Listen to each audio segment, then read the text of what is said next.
जी कौवा बिरयानी वाला। पिता के गुजर जाने के बाद रमेश ने अपने पिता की चिकन बिरयानी की दुकान संभाल ली थी। रमेश की दुकान गांव के बीचों बीच थी, जहां रमेश अपने हाथों से चिकन बिरयानी बनाकर बेचता था। इन दिनों रमेश का कारोबार बहुत चलने लगा था। एक दिन रमेश अपनी दुकान में बैठा था। उस समय उसकी दुकान में कई सारे ग्राहक बैठे बिरयानी खा रहे थे। अरे वाह, आज भी मेरी काफी कमाई हो गई है। लगता है लोगों को मेरे हाथ की बिरयानी खाकर बहुत मजा आ रहा है। तभी तो हर समय मेरी दुकान में इतनी भीड़ लगी रहती है। तभी आनंद नाम का आदमी रमेश की दुकान में आता है। अरे रमेश भाई, 1 किलो बिरयानी पैक कर देना। हाँ हाँ, अभी कर देता हूँ। रमेश बिरयानी के बर्तन से बिरयानी निकालता है, पर बिरयानी केवल 2 किलो ही थी। सारी बिरयानी खत्म हो चुकी थी। आनंद भाई, बिरयानी तो केवल 2 किलो ही बची है। आज सारी बिरयानी खत्म हो गई। अच्छा चलो, 2 किलो ही दे दो। रमेश आनंद को 2 किलो बिरयानी देता है। आनंद वो बिरयानी लेकर वहाँ से चला जाता है। तभी रमेश अपनी दुकान में देखता है, उसकी दुकान की सारी मुर्गियां भी खत्म हो चुकी हैं। अरे, मुर्गियां भी सारी खत्म हो चुकी हैं। अब मैं बिरयानी कैसे बनाऊंगा? चलो, मैं तुरंत जाकर कालू भाई से मुर्गियां लेकर आता हूँ। शाम होते ही रमेश दुकान बंद करके उसी गांव के एक कालू मुर्गी वाले के पास जाता है। ये लीजिए कालू भाई, 4000 रुपए, और मुझे अच्छी वाली 12 मुर्गियां दे दीजिए। रमेश भाई, 12 मुर्गियों के 4000 रुपए नहीं, बल्कि 10,000 रुपए लगेंगे। पर मैं तो रोज 4000 रुपए में 12 मुर्गे आपसे ले जाता हूँ, फिर आज 10,000 रुपए के कैसे? वो इसलिए कि मुर्गियों के दाम आज से बढ़ गए हैं। मुझे खुद इतने महंगे दाम में मुर्गियां मिली हैं। अब 10,000 में लेना हो तो लो, वरना अब जाओ यहाँ से। अरे ये क्या, अचानक से मुर्गियों के दाम इतने बढ़ गए? अब मैं दुकान में बिरयानी कैसे बेचूंगा? रमेश भाई, जब मुर्गियों के दाम बढ़े हैं तो आप अपनी बिरयानी के दाम भी बढ़ा लीजिए। इससे आपको कोई नुकसान भी नहीं होगा। चलो ठीक है, आप 5 मुर्गियां दे दो। रमेश 5 मुर्गियां खरीद कर अपने घर आता है। देखते ही देखते सवेरा हो जाता है। तभी रमेश अपनी दुकान के बाहर एक बोर्ड लगा देता है, जिस पर लिखा था कि अब बिरयानी 1 किलो 400 रुपए की मिलेगी। ये बोर्ड पढ़कर कई सारे ग्राहक वहां से वापस चले जाते हैं। ये देखकर रमेश परेशान हो जाता है। शाम तक रमेश की दुकान में एक भी बिरयानी खाने नहीं आया। अरे ये क्या, आज तो एक भी ग्राहक मेरी दुकान में बिरयानी खाने नहीं आया। अरे ऐसे तो मेरा बहुत नुकसान हो जाएगा। तभी आनंद फिर से रमेश की दुकान में आता है। उसकी नजर जैसे ही बोर्ड पर पड़ती है, वो वहां से जाने लगता है।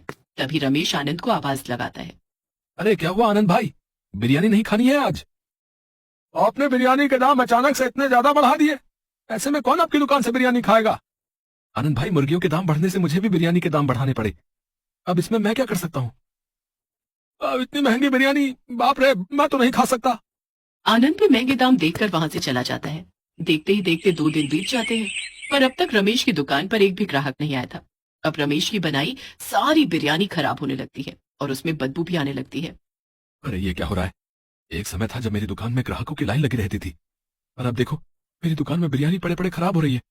अरे एक ग्राहक तक नहीं आ रहा। चलो, अब ये बिरयानी तो खाने लायक नहीं रही, मैं इसे बाहर ही फेंक आता हूँ। दुखी होकर अपनी दुकान से बिरयानी उठाता है और बाहर एक सुनसान जगह पर वो बिरयानी फेंक देता है। बिरयानी फेंकते ही उसके आसपास कौवे मंडराने लगते हैं और उसको खाने के लिए वहां पर आ जाते हैं। इतने सारे कौवे, मुर्गों से ज्यादा तो इनकी तादाद लगती है। क्यों ना इनकी थोड़ी जनसंख्या कम कर दी जाए। अब मुर्गा बिरयानी बनाना बस की बात नहीं रही। क्यों ना मैं भी कौवा बिरयानी बनाकर अपनी दुकान में बेचूं। बिरयानी में आधा कौवा रहेगा और आधा मुर्गा। इससे किसी को पता भी नहीं चलेगा कि बिरयानी में मुर्गा है या कौवा।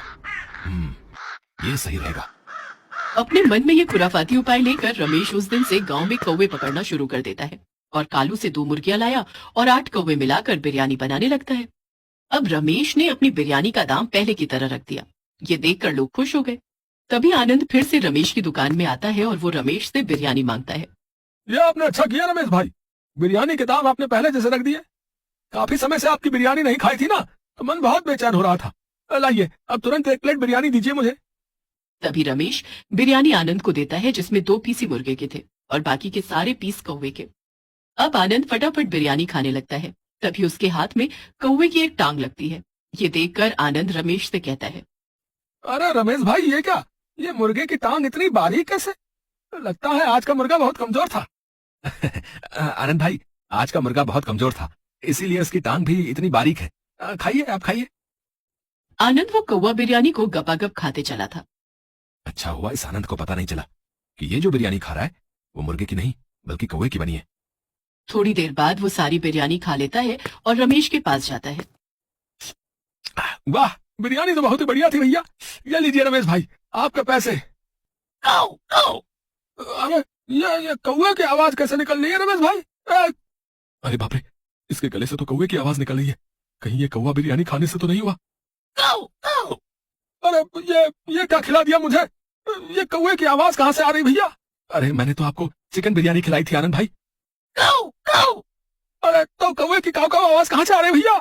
आनंद जैसे जैसे बातें कर रहा था, बीच बीच में उसके मुंह से कौवे की आवाज आ रही थी। ये देखकर आनंद बहुत परेशान हो जाता है और वो अपनी पत्नी सुजाता के पास घर जाता है। सुजाता आनंद के मुंह से कौवे की आवाज सुनकर हैरान हो जाती है। अरे क्या कौवा निकल के आ गए क्या?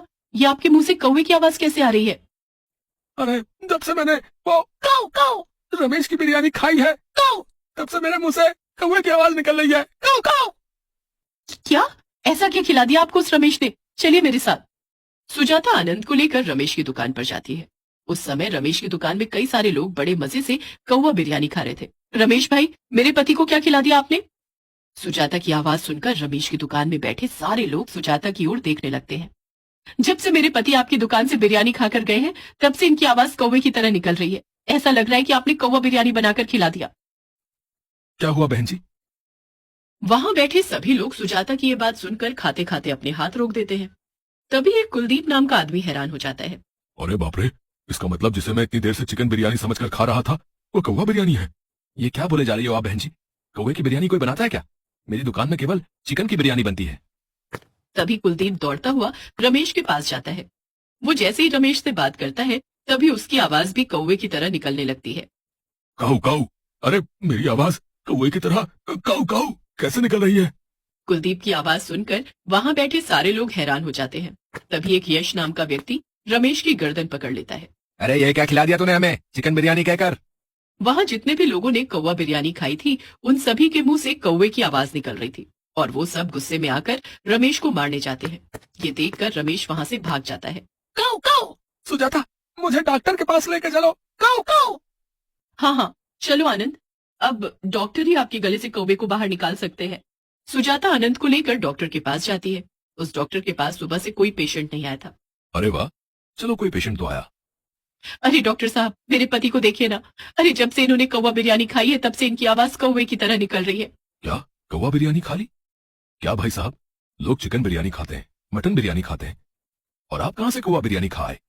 वैसे कैसी बनी थी कौवा बिरयानी? खाने में कैसी लग रही थी? स्वाद कैसा था? अच्छा था या बहुत अच्छा? अरे सुजाता, काऊ काऊ, ये कैसे डॉक्टर के पास लेके आ गई तुम मुझे? काऊ काऊ।